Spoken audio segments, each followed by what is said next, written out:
വലപ്പാട് തിരുപ്പളഞ്ചേരി ഭഗവതി ക്ഷേത്രത്തിൽ മീനഭരണി മഹോത്സവം ആഘോഷിച്ചു.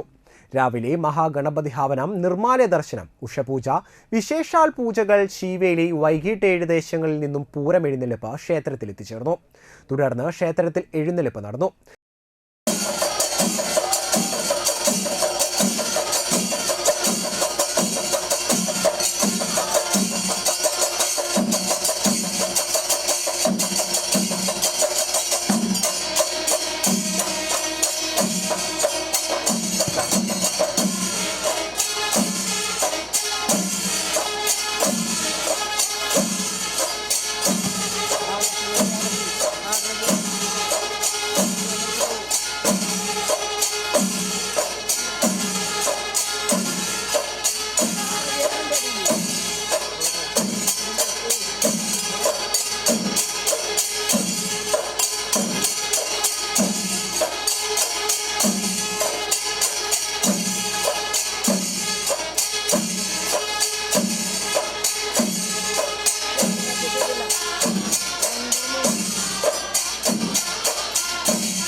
വലപ്പാട് വീരതപസ്യ കമ്മിറ്റിയുടെ തെച്ചുകോട്ടുകാവ് രാമചന്ദ്രൻ ഭഗവതിയുടെ തിടമ്പേറ്റി.